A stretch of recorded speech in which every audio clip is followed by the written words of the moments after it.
Hello my dear student, welcome back to my channel Sarvan lecturer. बहुत सारे student comment कर रहे थे, सर हिंदी के वो ऑब्जेक्टिव क्वेश्चन बताओ कि हम कम से कम ऑब्जेक्टिव क्वेश्चन तैयार करके 100% मार्क्स फिक्स कर सकें ऑब्जेक्टिव में।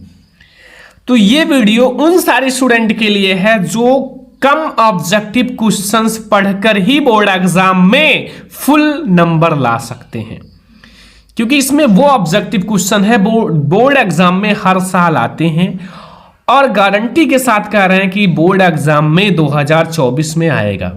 क्योंकि मैंने ऐसे बहुत सारे क्वेश्चंस पढ़ा रखे हैं और ऐसे ही मैंने जो बच्चे पेपर दे चुके हैं उनको भी बताया था और उसमें से 95% क्वेश्चन फंसे थे। तो प्लीज आपसे रिक्वेस्ट है कि इस वीडियो को लास्ट तक देखना, लाइक शेयर एंड सब्सक्राइब कर देना ताकि हम आप लोगों के लिए ऐसे ही वीडियो लाए आपको सबसे पहले मिले। ठीक है, सबसे पहले आप ये समझो कि क्लास 10 हिंदी जो है उसमें जो 2024 बोर्ड परीक्षा है, ठीक है, उनके लिए जो बहुत ज्यादा इंपॉर्टेंट क्वेश्चन है उसको समझेंगे। बहुविकल्पीय प्रश्न। तो देखो, बहुविकल्पीय प्रश्न में हम लोग ऐसे 30 ही ऑब्जेक्टिव क्वेश्चन लाए हैं, ज्यादा नहीं लाए हैं, क्योंकि मैं कम ऑब्जेक्टिव क्वेश्चन पढ़ाकर आपको फिक्स करा दूंगा। 30 ऐसे ऑब्जेक्टिव क्वेश्चन है जिसे आपको अभी मैं पढ़ाऊंगा और आपको साथ ही साथ तैयार भी कर लेना है। वीडियो खत्म होने के बाद आप इसका नोट बना लेना और इसको आप पढ़ते रहना, क्योंकि हम आपको उतना ही बताते हैं ताकि आप लोग उन सारी को तैयार कर सको एक दिन में। तो ये है हमारा जो 100% फिक्स वाले नंबर है, ठीक है, 100% फिक्स वाले क्वेश्चन है। तो रिक्वेस्ट यही करेंगे, वीडियो को शेयर जरूर करना अपने फ्रेंड्स के साथ। चैनल पर नए हो तो सब्सक्राइब भी कर लेना ताकि हम आप लोगों के लिए ऐसे वीडियो लाएं आपको सबसे पहले मिले। तो सबसे पहले नंबर क्वेश्चन से शुरुआत करते हैं। थोड़ा सा इंपॉर्टेंट है क्योंकि हम ऐसे ही लास्ट तक जो सबसे ज्यादा इंपॉर्टेंट है उसको देखेंगे, ऐसे ऐसे देखते जाएंगे। ठीक है, तो शुक्ल युग के प्रमुख इतिहासकार हैं। शुक्ल युग के जो हमारे प्रमुख इतिहासकार हैं वो कौन है? ऑप्शन नंबर का है डॉक्टर नागेंद्र, खा है बाबू गुलाब राय, गा है हजारी प्रसाद द्विवेदी, घा है इनमें से कोई नहीं। तो माय डियर स्टूडेंट, जो शुक्ल युग के हमारे प्रमुख इतिहासकार हैं वो कौन है? अगर आपको नहीं पता है तो अभी आपको पता चल जाएगा, क्योंकि ये वीडियो और ये क्वेश्चन इंपॉर्टेंट है। देखो, सबसे पहले आपको ये पता होना चाहिए कि बाबू गुलाब राय जी जो हैं ये उस शुक्ल युग के हमारे प्रमुख इतिहासकार माने जाते हैं या फिर प्रसिद्ध इतिहासकार माने जाते हैं। दूसरा नंबर क्वेश्चन आपके सामने है कि गोदान किस युग का उपन्यास है? सबसे पहले ये समझ लो कि जो गोदान है वो उपन्यास विधा पर है। ठीक है, ये विधा भी पूछी जाती है। तो सबसे पहले ये समझ लो कि गोदान उपन्यास विधा पर है और ये हमारा किस युग का है ये मैं आपको बता देता हूं। तो माय डियर स्टूडेंट, जो गोदान है वो शुक्ल युग का है या फिर शुक्लोत्तर युग का है या द्विवेदी युग का है या आधुनिक युग का है? तो जो हमारा गोदान है वो हमारा शुक्ल युग का उपन्यास है। किस युग का? शुक्ल युग का उपन्यास है। अगला क्वेश्चन है माय डियर स्टूडेंट, अगला यानी कि 3 नंबर क्वेश्चन, कृति कंकाल के लेखक हैं। कृति कंकाल जो है, कंकाल के रचनाकार कौन है? ऑप्शन नंबर का है जयशंकर प्रसाद, मुंशी प्रेमचंद्र, गा है रामकुमार वर्मा, यशपाल। तो कृति कंकाल के जो लेखक हैं वो कौन है? जो कंकाल कृति है उसके लेखक कौन है? तो कंकाल आप लोगों ने सुना होगा, अगर आपने 2nd number chapter class 10 Hindi में पढ़ा होगा, ममता यानी कि जयशंकर प्रसाद जी का। और जयशंकर प्रसाद जी का एक नहीं बहुत सारी रचनाएं इंपॉर्टेंट है। तितली भी इंपॉर्टेंट है, चंद्रगुप्त इंपॉर्टेंट है, स्कंदगुप्त इंपॉर्टेंट है, तितली भी इंपॉर्टेंट है, झरना भी इंपॉर्टेंट है। ऐसे कई सारी रचनाएं हैं जो हमारे जयशंकर प्रसाद जी का बहुत इंपॉर्टेंट है। तो यहाँ हम लोग बात कर रहे हैं कंकाल की, तो ये जयशंकर प्रसाद जी की रचना है और बहुत ही ज्यादा इंपॉर्टेंट भी है। ठीक है, तो ये हमारा हो गया क्वेश्चन नंबर 3। क्वेश्चन नंबर 4 भैया बहुत ज्यादा इंपॉर्टेंट है। आचार्य रामचंद्र शुक्ल जी की कुछ ऐसी रचनाएं हैं जो बहुत ज्यादा इंपॉर्टेंट है। ठीक है, तो सबसे पहले हम लोग देखेंगे रस मीमांसा के लेखक कौन है। रस मीमांसा के लेखक हमको बताना है आचार्य रामचंद्र शुक्ल, गुलाब राय या जयप्रकाश भारती या भगवती चरण वर्मा।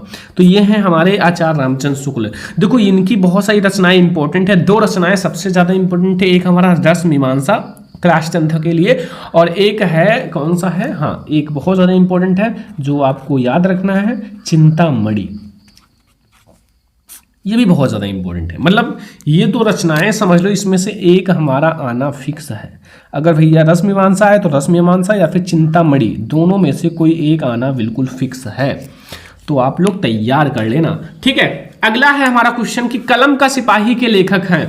कलम का सिपाही के लेखक कौन है? कलम के सिपाही अमृत राय, गुलाब राय, मुंशी प्रेमचंद या वैद्यनाथ मिश्र।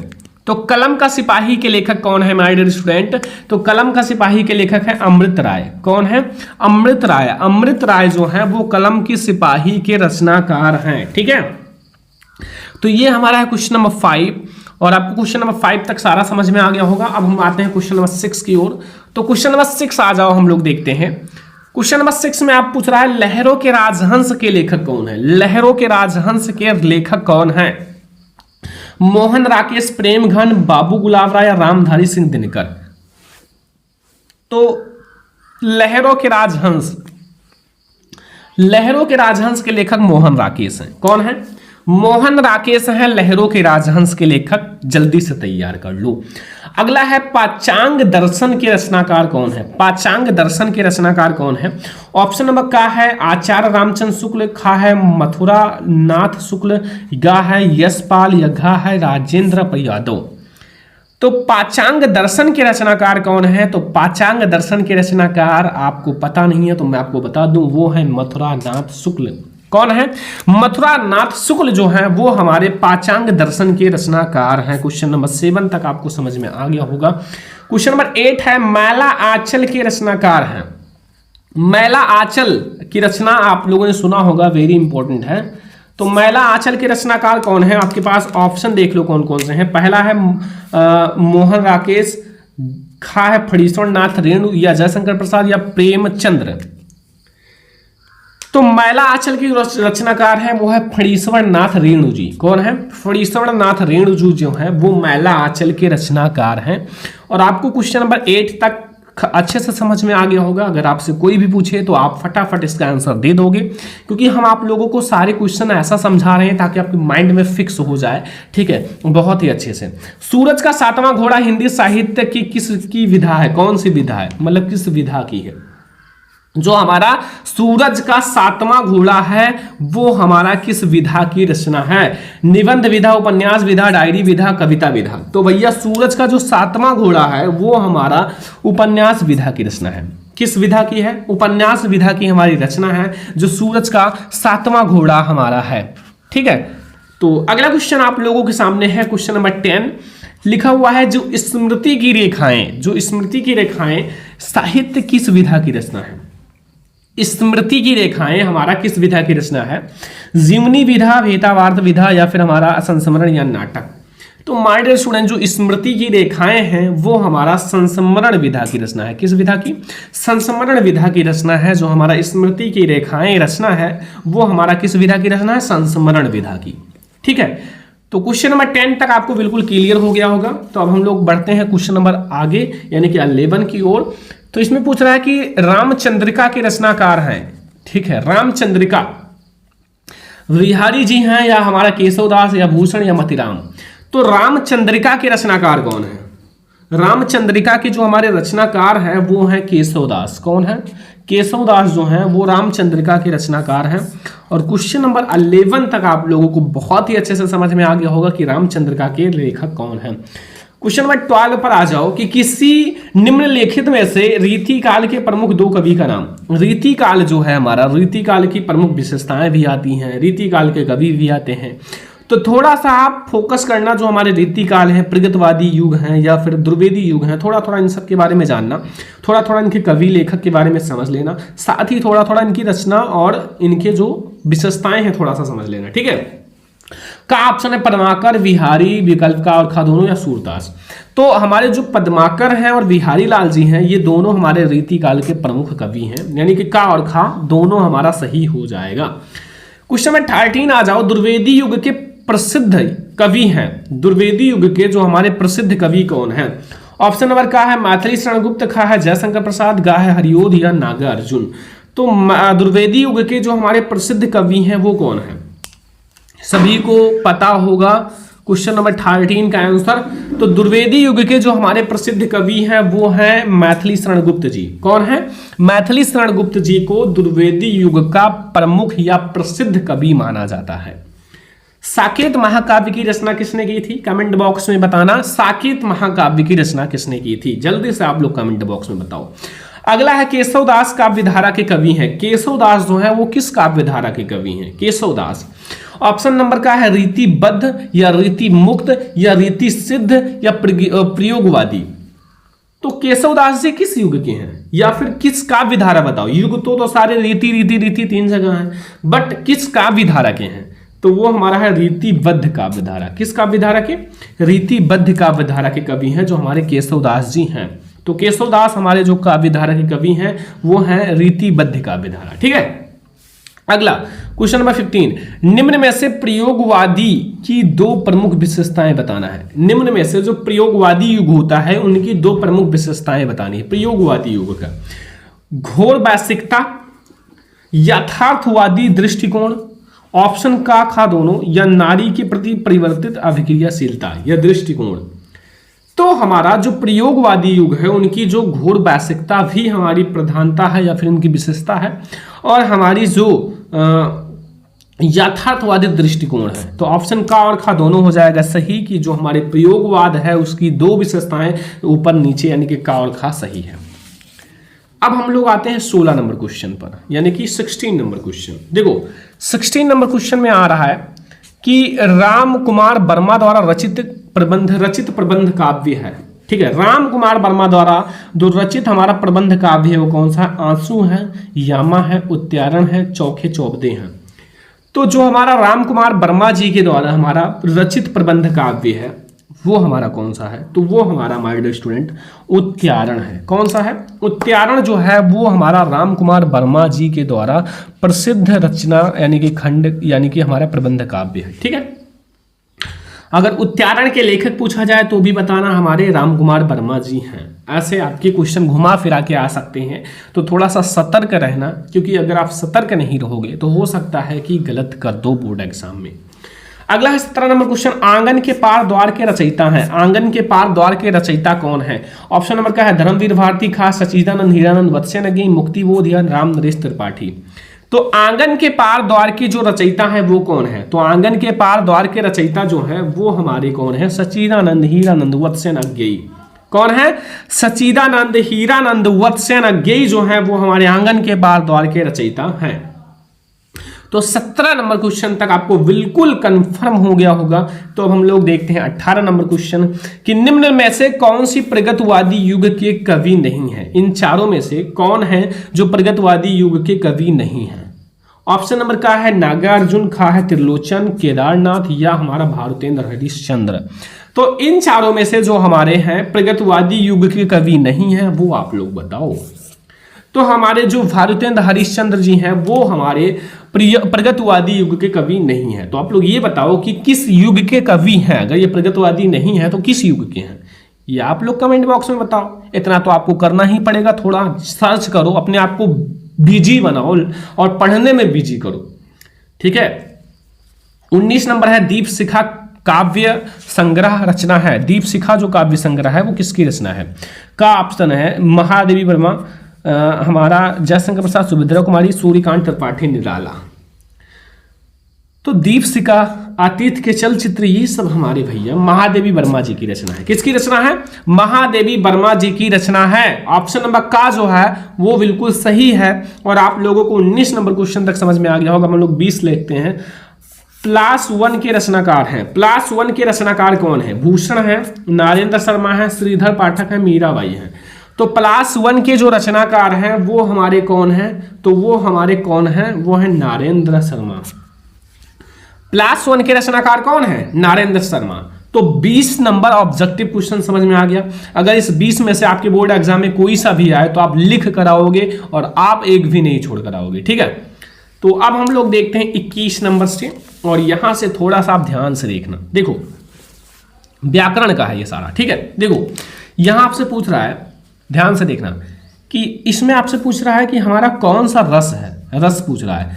तो इसमें देखो, पढ़ो पहले, राम राम कहीं राम कहीं राम। ठीक है, राम राम कहीं राम कहीं राम, राम कहीं राम, और तुन परिहे रघुहर विरह रंग गौ सुरधाय। चलो बताओ इसमें वीर रस है या फिर हमारा शांत रस है, करुण रस है या हास्य रस है?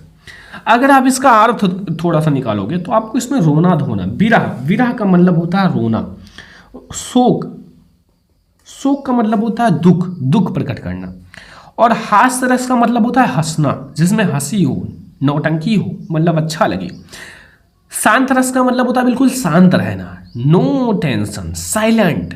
वीर रस का मतलब होता है वीर, जो वीर होते हैं हमारे। बट जो करुण रस का मतलब होता है, इसका मतलब होता है शोक, विलाप करना, किसी चीज जो आपको मन चाही चीज का नष्ट हो जाना, ये हमारा होता है। तो इसलिए हमारा ये होगा करुण रस। अगला, सोहत ओढ़े पीठ पटु श्याम सलोने गात, मनो नीलमणि शैल पर आपति प्रियो प्रभात। इसमें हमारा कौन सा अलंकार है? तो इसमें एक बात याद रखना कि हमारा आया है मनो, मन मानो जन जानो मनहु जनहु, ये शब्द आ जाए तो ये सब समझ जाना कि ये सब हमारे क्या है, उत्प्रेक्षावाचक शब्द हैं। क्या है? उत्प्रेक्षावाचक शब्द। तो उत्प्रेक्षावाचक शब्द है, इसलिए हमारा ये उत्प्रेक्षा अलंकार हो जाएगा। कौन सा अलंकार होगा?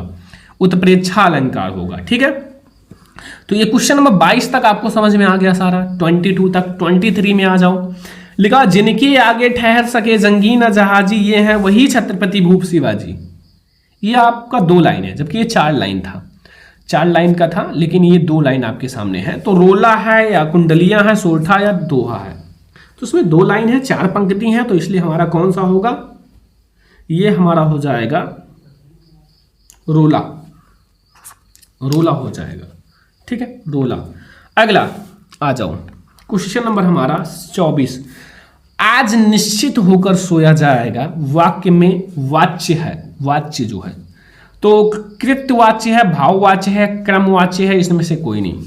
तो देखो, आज निश्चित होकर सोया जाएगा मतलब वो बिल्कुल निश्चित है, तो इसलिए हमारा यहाँ भाववाच्य होगा। भाव इसका मिल रहा है, इसका हमें एक भाव प्रकट हो रहा है कि आज हम निश्चित होकर सोएंगे। ठीक है, 25 नंबर क्वेश्चन है, परिश्रमी श्रवण अपना काम समय से पूरा कर लेता है। यहाँ कोई भी नाम आ सकता है, यहाँ मैंने अपना नाम यूज किया है क्योंकि अपना काम बनता तभी आएगा मजा। ठीक है, अगला देखो, का संख्यात्मक विशेषण पुल्लिंग, परिणामवाचक विशेषण पुल्लिंग, संबंधवाचक विशेषण गुणवान, गुणवाचक विशेषण। देखो इसका एक हमें वो मिल रहा है। देखो संख्या तो यहाँ है नहीं, परिणाम तो हमें मिल नहीं रहा है, इसका गुण है कि ये बहुत काम समय पर बहुत अच्छे से करता है, पूरा कर लेता है, तो इसलिए हमारा यहाँ एक गुणवाचक हो जाएगा। यहाँ कोई काम, संख्या, परिणाम इन सबका नहीं है, कोई रिजल्ट नहीं आया कि परिणाम होगा। 26 पर आ जाओ। शुभाशुभ में समास है, शुभाशुभ में समास कौन सा है ये आपको बताना है। ऑप्शंस आपके पास हैं, तत्पुरुष, द्वंद्व, द्विगु या कर्मधारय। देखो शुभाशुभ में हमारा जो है वो कौन सा समास है माय डियर स्टूडेंट? द्वंद्व समास है। कौन सा है? द्वंद्व समास। अगला आ जाओ, तालाब शब्द का तत्सम शब्द होगा। तालाब शब्द का जो हमारा तत्सम शब्द, समुद्र होगा, झील होगा, तड़ाग होगा, महासागर होगा। तो तालाब का जो होगा वो तड़ाग होगा। क्या होगा? तड़ाग। ठीक है, तो ये हमारा हो गया 27 नंबर क्वेश्चन। 28 है सोना। सोना शब्द का पर्यायवाची है। सोना, सोना यानी कि जो गोल्ड होता है, गोल्ड, ऐसा नहीं कि जो स्लीपिंग वाला सोना होता है, गोल्ड। सोना का शब्द का पर्यायवाची हेम, हिरण्य, सुरंग, सारंग या फिर हमारा कुरंग या केतु, पताका या अमिह। तो इसका हो जाएगा हेम और हिरण्य। क्या होगा? हेम और हिरण्य। ठीक है, अगला 29, बादल शब्द का पर्यायवाची शब्द है। बादल, बादल का पर्यायवाची पीलांक, सस्य, तड़ित चपला या फिर हमारा अम्बुद। यहाँ और कुछ चेंज कर लेना, दोनों एक जैसा है। अम्बुद, प्रयोद। तो मेन है आपको यह याद रखना कि अम्बुद और प्रयोद हमारा सही हो जाएगा, और तड़ित चपला वाला आप थोड़ा सा कोई और ऑप्शन दे देना। ठीक है, जैसे हमारा अमृत और कुछ और लिख सकते हो, कोई दिक्कत नहीं। 30 नंबर यानी कि लास्ट नंबर क्वेश्चन देखो, यहां क्या पूछ रहा है कि तद स्त्रीलिंग शब्द का सप्तमी विभक्ति बहुवचन होगा। ताभ्या, तासु, ताभि, तसाम। तो ये हमारा है 30 नंबर क्वेश्चन।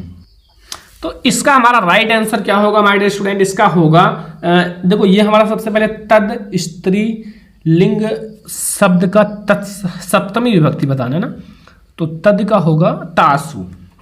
ठीक है, तासु हो जाएगा। तो ये क्वेश्चंस आपको 30 जो मोस्ट इंपॉर्टेंट एमसीक्यू समझ में आ गया। इसमें से बहुत सारे क्वेश्चन फिक्स हैं कि आएंगे, क्योंकि मैंने वो क्वेश्चंस आप लोगों के सामने डिस्कस किया है जो बिल्कुल फिक्स है यार, आएगा। तो आप लोग बिना टेंशन के इन सबको तैयार करो फटाफट से, और आप लोग ये सारा क्वेश्चन बोर्ड एग्जाम में आए करके आना। ठीक है, तो ये हमारे 30 मोस्ट इंपॉर्टेंट ऑब्जेक्टिव क्वेश्चन थे। अब आप लोग इतना एक दिन में तैयार कर सकते हो, फिर हम लोग और भी देखेंगे। तो इस वीडियो को ज्यादा से ज्यादा लाइक शेयर एंड सब्सक्राइब कर देना। हम लोग ऐसे ही और बहुत सारी वीडियो लाएंगे। तो चलो फिर मिलते हैं नेक्स्ट इंपॉर्टेंट वीडियो में, तब तक के लिए जय हिंद, वंदे मातरम।